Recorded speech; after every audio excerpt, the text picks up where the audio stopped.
우리 하나님 말씀 같이 볼까요? 시편 4편 5절부터 8절입니다.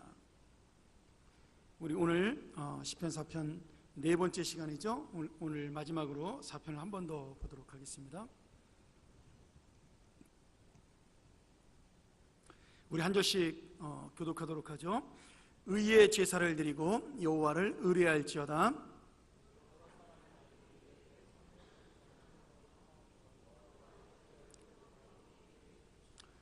주께서 내 마음에 두신 기쁨은 저희의 곡식과 새 포도주에 풍성할 때보다 더하니이다.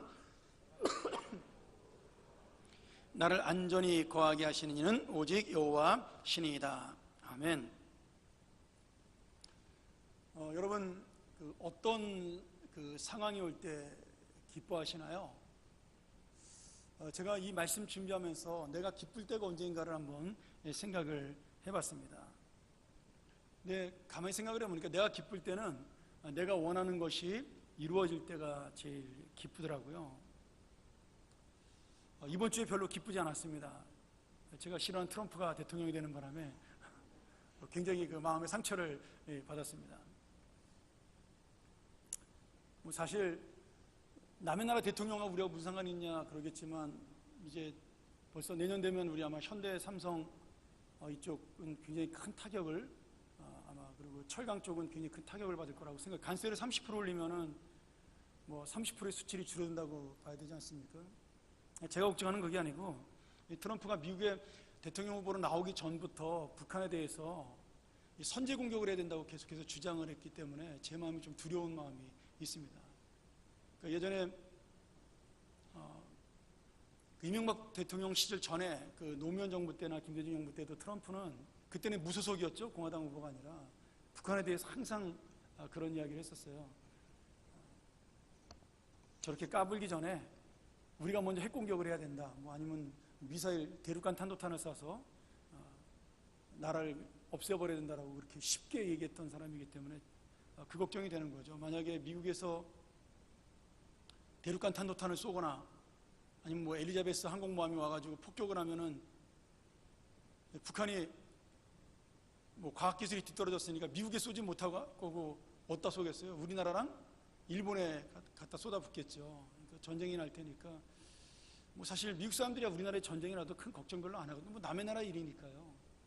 우리나라에 전쟁이 나는 거나 지금 이라크나 뭐 저 아프가니스탄 전쟁 나는 거나 미국 사람들 눈에는 제가 13년 동안 바라본 미국 사람들은 다 똑같다고 생각을 해요. 우리 한국을 저 아프리카의 어디 한 구석에 있는 나라로 보는 사람도 아직도 반 이상이 넘거든요. 특별히 나이 드신 백인 어른들은 더 그렇죠. 그러니까 그분들은 북한에 대한 적개심이 훨씬 더 감정적으로 강합니다. 이번에 트럼프를 찍었던 많은 분들이 이제 그런 분들인데 제가 걱정하는 거는 미국을 걱정하는 게 아니라 뭐 미국이야 뭐 어떻게든 굴러가지 않겠습니까? 똑똑한 사람 많은데 문제는 우리나라가 걱정이 돼서 제가 이제 트럼프 찍은 거를 굉장히 반대를 했었죠. 실제로 지금 제가 여기서 미국 신문을 좀 보니까 미국의 지성들이 그런 걱정을 많이 하더라고요. 감정적으로 일을 처리하는 스타일이니까 하나님께서 우리나라를 위해서 더 많이 기도하라고 좋은 기회를 주신 것 같아요. 4년 동안 떨며 이제 기도해야 되겠죠. 하여튼 이번 주일날 그래서 이번 주 내내 별로 안 기뻤는데 제가 말씀을 보고 그러지 말아야 되겠다는 생각을 하게 되었습니다. 많은 사람들은 내가 원하는 것이 이루어지면 기뻐합니다. 그리고 내가 좋아하는 것을 얻었을 때 기뻐하죠. 근데 우리가 읽었던 이 시편 4편 전체 내용은 제가 계속해서 설명을 드렸지만 다윗이 지금 어떤 환경이에요? 아들인 압살롬에게 쫓겨나서 도망을 쳤던 지금 피난살이하면서 지은 시라 이거죠. 그러니 이 다윗의 그 말을 뒤집어 보면 지금 내가 기쁜 것은 하나도 없다라는 거예요. 괴롭다라는 거죠. 밖을 봐도 괴롭고 안을 봐도 괴롭고. 여러분 안을 보면 뭐가 괴로워요? 지금 자기를 쫓아온 많은 백성들과 함께한 신하들, 이 쫓겨오면서도 자기를 버렸던 신하들을 보면 미안하고 마음이 아픈 거죠. 왜냐하면 압살롬의 반란은 압살롬의 개인의 잘못이기도 하지만 다윗이 저질렀던 범죄에 대한 하나님의 심판도 섞여 있으니까 자기 때문에 억울하게 이 사람들이 고통을 당한다고 생각을 하면 그것도 괴롭고요. 밖을 쳐다보면 가장 사랑했던 아들과 가장 총애했던 신하 아이도벨이 자기를 배신했던 것도 굉장히 마음속에 상처가 되는, 안팎으로 지금 괴로운 이 상황인 거죠. 그러니까 안을 봐도 괴롭고 밖을 봐도 괴로운데, 다윗은 오늘 우리가 읽었던 말씀에 7절에 뭐라고 말씀하시냐면, 주께서 내게 주신 기쁨이 곡식과 저희 원수들, 다시 말하면 저 사람들이 많이 가지고 있는데 원수들이 갖고 있는 많은 곡식보다, 그리고 새 포도주의 풍성함보다 더 내 마음의 기쁨이 넘친다라고 고백을 하는 겁니다. 제가 여러분 이 7절 보면서 생각 안 나세요? 제가 작년에 우리 교회 표어였잖아요. 하늘의 기쁨을 누리고 전하는 교회. 이게 성경 구절을 제가 뽑아서 한 겁니다. 제가 작년에 봤던 그 하늘의 기쁨이라는 것도 역시 다윗이 가졌던 기쁨이죠. 이 상황이 정말 좋고 기쁘고 즐거운 상황이기 때문에 내가 기뻐하는 것이 아니라, 다윗의 믿음처럼 그 와중에도 하나님이 나와 함께 있다는 사실을 놓치지 않기 때문에 기뻐하는 겁니다. 제가 그 생각을 하고 작년에 표현을 정했는데, 제가 작년에 제대로 설교를 잘 못했던 것 같아요. 그 부분에 대해서 몇 번 다른 본문을 가지고 하기는 했지만, 여러분 그리스도인의 기쁨이라는 것은 믿지 않는 사람의 기쁨하고는 좀 차원이 다릅니다. 왜요? 우리의 기쁨의 기준은 눈에 보이는 상황이나 눈에 보이는 현실이 있지 않기 때문이에요. 우리 기쁨은 어디에 기준이 있는 거예요? 하나님이 나를 지금 바라보고 있느냐, 하나님이 나와 함께하느냐 하지 않느냐, 그것이 바로 우리 기쁨의 기준이 되는 겁니다. 자, 이 말씀을 보면 이 곡식과 새 포도주라는 말이 굉장히 재밌는 말인데요, 지금 이 다윗을 조롱했던 사람들이 뭐라고 얘기하냐면, 야, 너 그렇게 하나님을 잘 믿는다 그러는데 쫓겨나고 도망가고 다 잃어버리고 그렇게 비참한 처지에 있는데 니네 하나님 도대체 어디 계시냐? 네가 믿는 하나님은 정말 있기는 한 것이냐라고 많은 사람들이 다윗을 조롱했어요. 그리고 어떤 사람들은 하나님은 너를 버리셨어, 더 이상 너에게 하나님의 얼굴을 보여주지 않아. 그래서 다윗이 그 말을 듣고 자기를 조롱했던 사람들, 또 이 어려운 일을 당하면서 하나님을 믿지 않는 수많은 사람들에게 이 말씀을 하는 거죠. 여호와여, 하나님이여, 주님의 얼굴을 우리에게 비춰 주십시오. 내가 주님 앞에 5절에 보면 이 어려운 상황에도 예배를 드리고 의의 제사를 드리고 그리고 하나님만을 붙들겠습니다. 저 바깥에서 나를 향하여 떠드는 저 사람들의 말, 아니면 내 마음속에서 올라오는 분노의 감정과 괴로움의 고통의 감정들을 내가 다 내려놓고 오직 주님만을 의지하겠습니다. 주님만을 붙들겠습니다. 주님과 함께 하겠습니다. 내가 예배를 드리고 기도를 드려서 하나님을 분명히 붙들겠으니 하나님도 나에게 주님의 얼굴을 보여달라고 지금 말씀하는 거죠. 그리고 하나님께서 나에게 얼굴을 보여주시고 하나님이 그 얼굴을 통하여 나에게 위로를 주시면 그 위로가 내 마음에 있는 포도주, 그것도 새 포도주죠. 그 다음에 곡식보다도 더 풍성한 기쁨을 나에게 준다라고 말하고 있는 겁니다.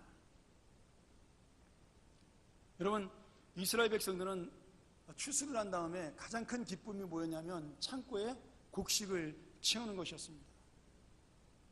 제가 그 새생명 축제 때 전했던 말씀도 누가복음 12장 말씀이니까 거기도 나오잖아요. 창고에 가득 쌓아놓는 부자의 기쁨. 그것이 사실은 이스라엘 백성들, 농사를 짓는 사람들의 가장 큰 기쁨이에요. 창고에 가득 들어있는 쌀을 바라보면서 내 배가 저절로 부른 거죠. 요새 우리나라 쌀값이 떨어져서 창고에 가득 쌓은 쌀을 보면 한숨이 나온다고 하긴 하지만 옛날에는 그러지 않았거든요. 그러니까 모든 사람의 기준이 그 쌀을 바라보면서 내 마음도 배가 부른 거예요. 여러분, 새 포도주라는 건 뭐예요? 가장 풍성한 감람나무나 포도주는 이스라엘 땅에서 가장 풍성히 나오는 하나님의 축복의 열매를 상징할 때 쓰는 단어죠. 그러니 지금 여기 나오는 그냥 포도주도 아니고 새 포도주를 창고에 채운다는 말씀은 지금 하나님이, 아니면 내가 갖고 있는 모든 것이 풍성하고 풍요로워서 내가 그것을 바라볼 때마다 마음이 흐뭇하고 기쁘다라는 이 표현입니다. 농경사회에서 농업을 하는 사람 중에 어디서 농사를 지을 수 있는 가장 그 풍요로운 기쁨이 바로 오늘 말씀하는 창고에 가득 쌓은 곡식과 새 포도주를 거둬들이는 기쁨이에요. 이것이 가장 큰 이스라엘 백성들의 기쁨이었습니다. 그래서 예레미야 선지자가 예레미야 48장 33절에 보면 예레미야가 이스라엘 땅이 남유다가 망한다라고 예언을 하면서 어떻게 그들에게 적나라하게 그 망한다는 이야기를 하냐면 너희들이 더 이상 이 땅에서 얻는 기쁨 그리고 즐거움을 잃어버린다라고 그렇게 설명을 해요. 그 말이 뭐냐면 이 땅에서 얻는 기쁨이 뭐예요? 농사의 기쁨. 너희가 더 이상 이 땅에서 농사 지을 수 없고 열매를 얻을 수 없다. 비참하게 이 땅을 떠나 노예로 잡혀갈 것이라는 말을 그런 식으로 설명을 하면서 하나님의 심판을 전하고 있다는 거죠. 그러니까 이스라엘 백성들의 가장 두려운 것은 뭐예요? 농사에서 열매를 얻지 못하는 것입니다. 물론 뭐 이스라엘만 그런 건 아니죠. 농사 짓는 모든 사람들은 똑같은 두려움을 가지고 있는 것이고 우리 역시도 내 인생을 살면서 내가 열심히 노력하고 수고했는데 아무것도 얻지 못하고 내 인생에 아무 보람이 없다면 그것만큼 비참하고 힘든 인생은 없다라는 생각이 듭니다. 똑같은 거죠. 그러니 지금 다윗이 어떤 상황이에요?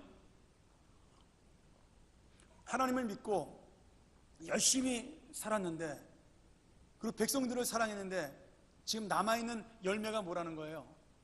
왕자리에서 쫓겨나고 백성들에게 조롱을 당하고 지금 자기한테 남아있는 것은 하나도 없다라는 거예요. 그런데 그 어렵고 힘든 와중에 아무것도 없는 것 같은 다윗의 마음속에서 뭐가 솟아나와요? 하나님이신 참된 기쁨.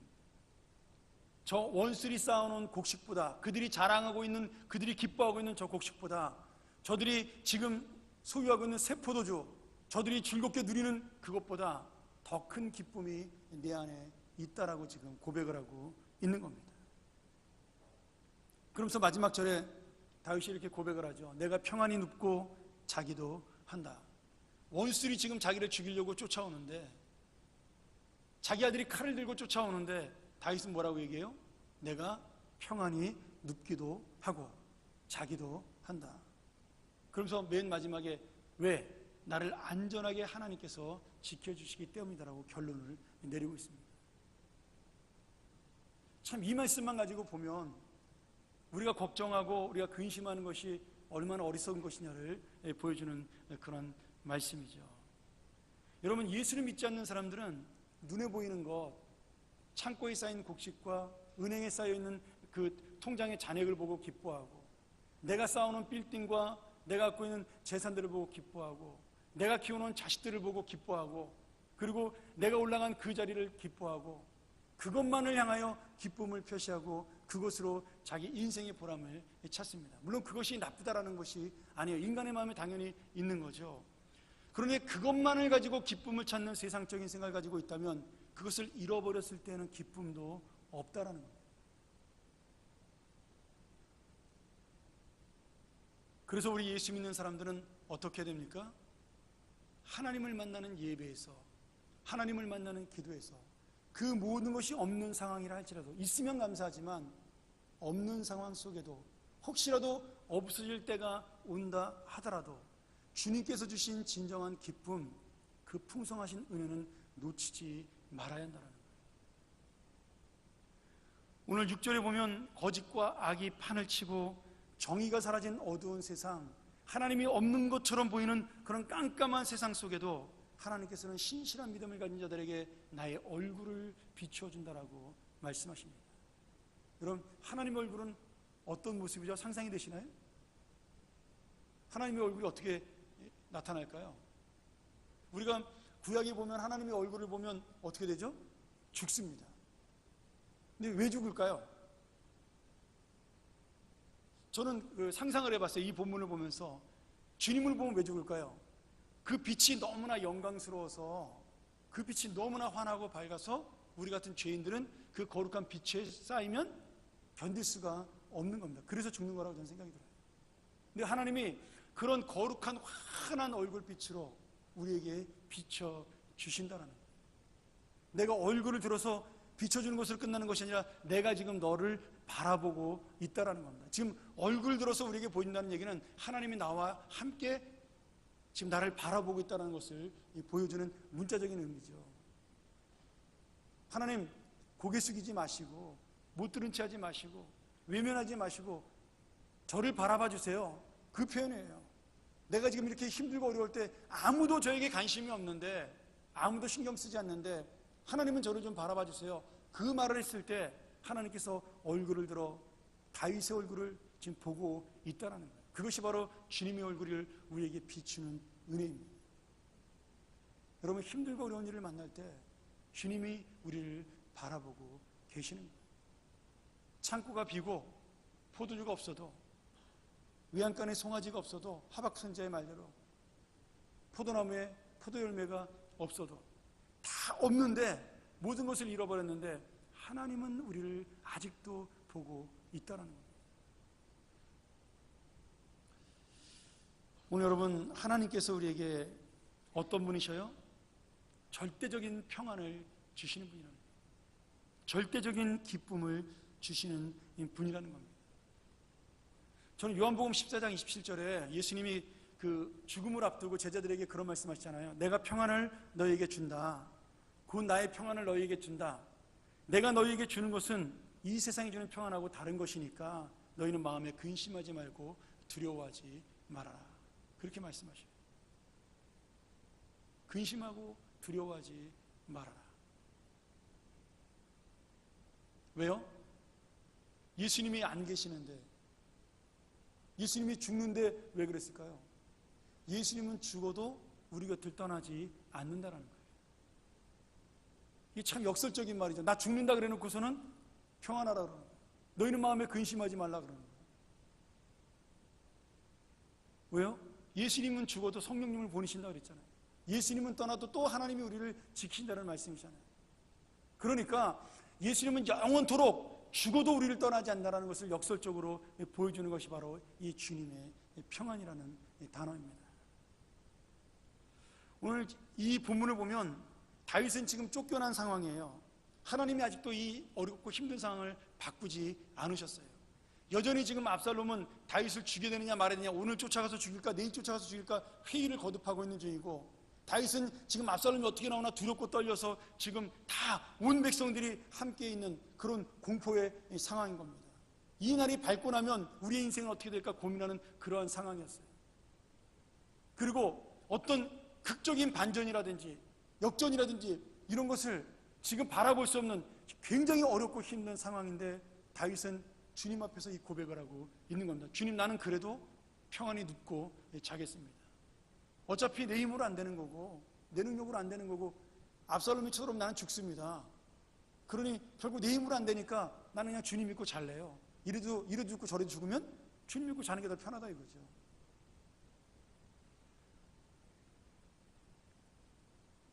우리의 눈에도 내 인생에도 달라진 것이 아무것도 없죠. 아니, 어떻게 보면 점점 어려운 상황으로 가는 것 같습니다. 점점 더 힘든 환경으로 가는 것 같아요. 그런데 아무것도 바뀌지 않는데, 내가 원하는 대로 하나도 이루어지지 않는데 다윗은 기쁘다라고 고백을 하고 있는 거예요. 왜 그럴까요? 왜 그렇게 고백할 수 있을까요? 저는 이것이 다윗의 경험이라는 생각이 들어요. 왕이 되기 전에 모든 것을 다 포기하고 사울 왕에게 쫓겨다닐 때 20년 가까이 쫓겨다녔거든요. 그때 다윗은 정말 바닥까지 가는 인생을 살아본 경험이 있었습니다. 자기 목숨을 살기 위해서 미친놈 흉내까지 냈잖아요. 정신병자 흉내로 침을 질질 흘리고 그러면서 목숨을 구걸했던, 그 정도 정말 아주 그냥 막바지까지 가는 막장 인생을 경험해 본 사람이 이 다윗이에요.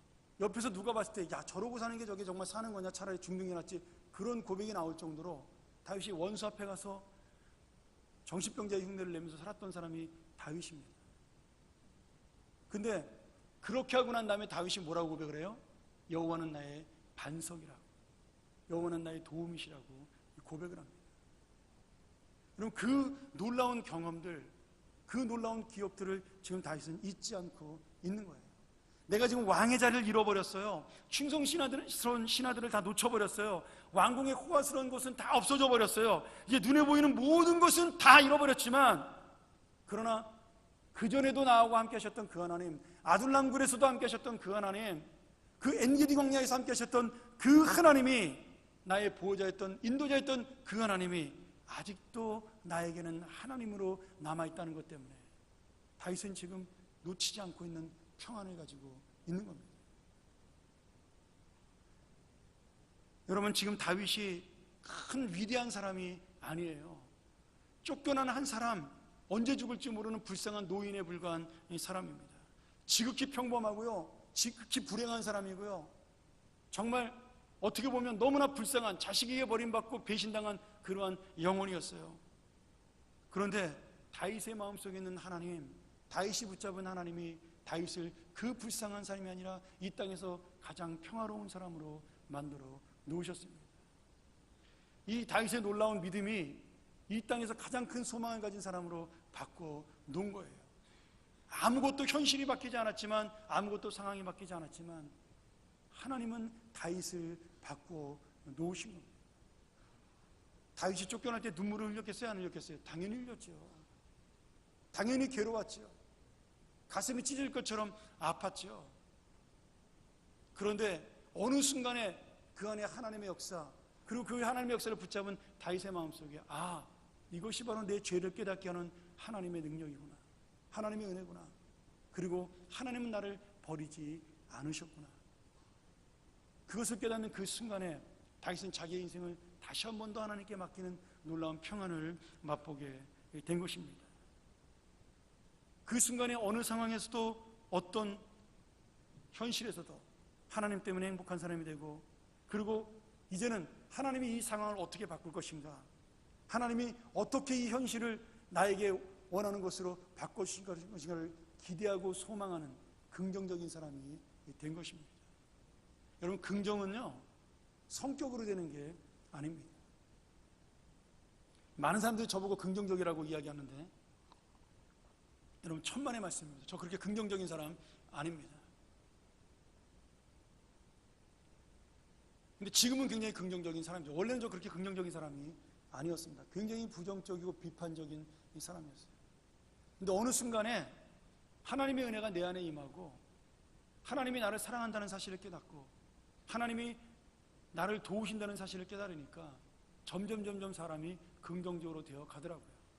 뭐 다른 그런 일들이 어떨 때 힘들고 뭐 괴롭기도 하고 마음 아프기도 하고 속상하기도 하지만, 그래, 그까짓 거 뭐 그래봐야 뭐 죽기밖에 더 하겠나, 뭐 그 정도로 이제 끝나게 되는 거죠. 그러니까 긍정적인 마음이 돼서 사람들을 바라볼 때도 뭐 그럴 수 있겠다, 어떤 상황이 와도 뭐 요거 지나고 나면, 시간 지나면 해결되겠지, 그런 마음이 되더라고요. 저도 다윗처럼 순간적으로는 힘들고 어려울 때가 있어요. 지금도 괴로울 때가 있고요, 낙심할 때가 있습니다.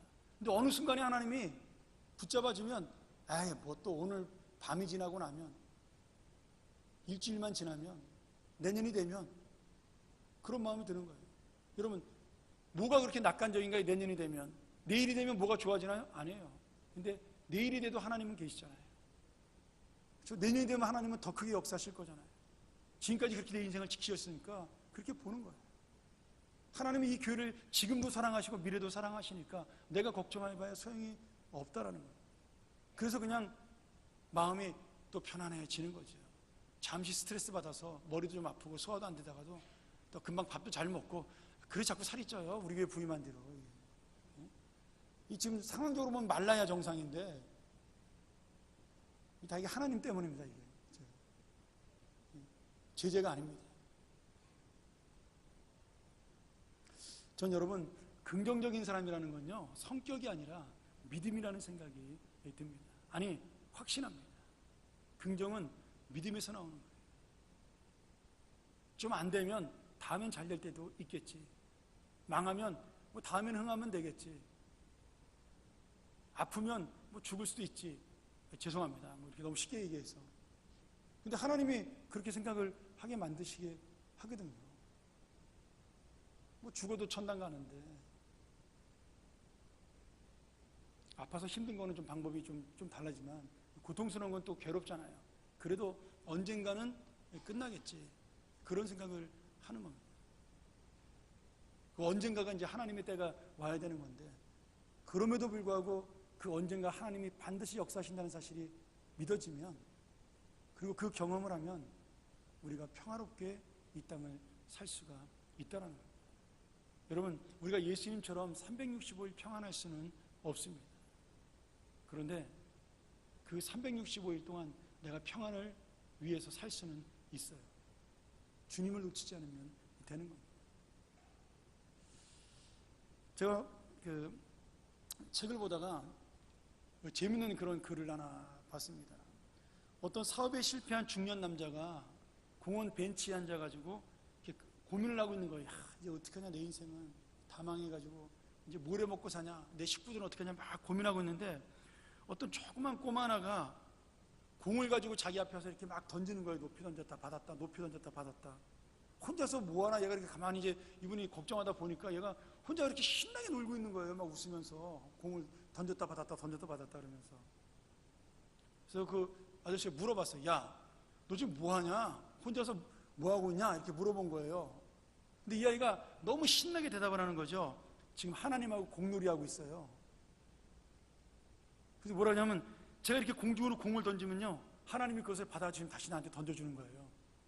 그렇게 대답을 하는 겁니다. 여러분, 이 사업에 실패한 사람의 눈에는 아무것도 보이지 않아요.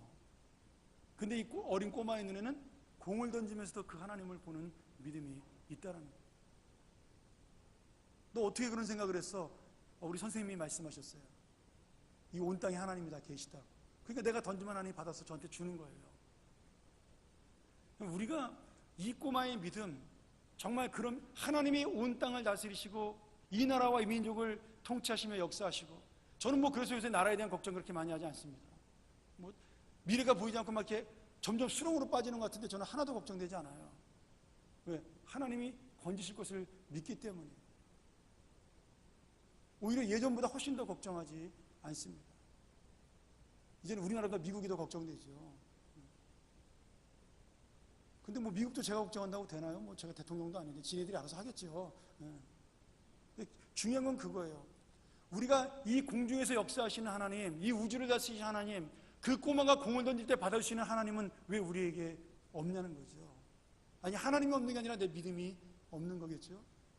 여러분, 오늘도 하나님께서 여전히 우리의 말씀을, 우리는 허공을 울리는 기도가 아니라 그 허공에서 우리의 기도를 들으시는 하나님이 계시는 겁니다. 우리의 기도를 들으시고 그 기도를 마음에 담아 하나님께 던져주시는 예수 그리스도가 우리 기도의 대언자가 되어 주시는 겁니다. 우리가 그래서 예수님의 이름으로 기도하는 거잖아요. 내 앞에 아무것도 보이지 않는데, 내 앞에 절망적인 상황처럼 보이는데, 지금 하나님은 보이지 않는데 하나님은 역사하신다는 거예요. 하나님은 함께 하신다는 거예요. 하나님 우리를 도우신다는 거예요. 하나님 우리를 보호하신다는 거예요. 다윗이 고백하고 있잖아요. 의인 앞에 하나님이 드러나신다. 내가 하나님 앞에 의롭고 진실한 제사를 드리면, 의로운 기도를 드리면 하나님은 그의 얼굴을 우리에게 보여주신다라고 분명하게 말씀하고 있는 겁니다.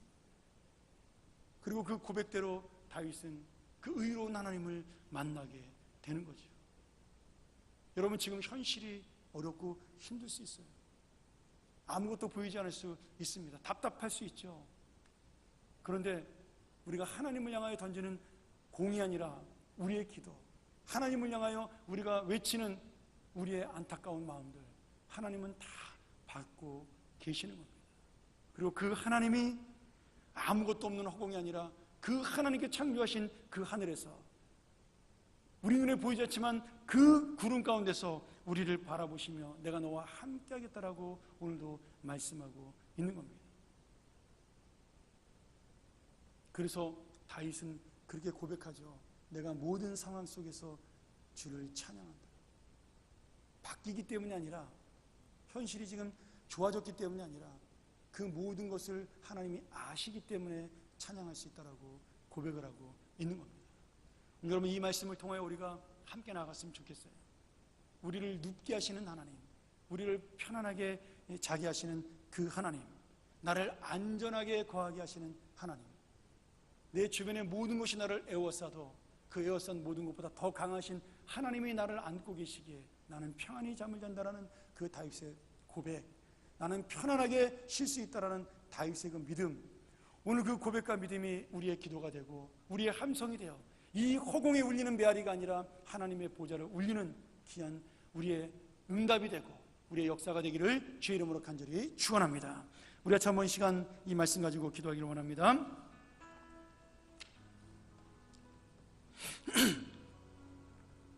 사랑하는 여러분, 우리 그렇게 기도했으면 좋겠어요. 하나님이 우리에게 주신 그 평안, 이미 주신 놀라운 소망 놓치지 않게 하여 주시옵소서. 내가 이 하늘을 바라보며 이 땅을 바라보며 아무것도 보이지 않는 것이 아니라 이 땅과 하늘을 만드신 하나님을 내가 인정할 수 있도록 도와주시고, 나를 만드신 하나님을 내가 인정할 수 있도록 도와주시고, 그 하늘과 나를 만드신 하나님이 우리를 선하게 인도하시며 역사하셔서 오늘 나에게 정말 세포도주의 풍성함보다 곡식이 가득 찬 창고의 기쁨보다 더 큰 은혜와 기쁨으로 함께 하시는 하나님을 내가 만나게 해달라고, 그 하나님을 깨닫게 해달라고 우리 한번 같이 이 시간 통성으로 기도하겠습니다. 전능하신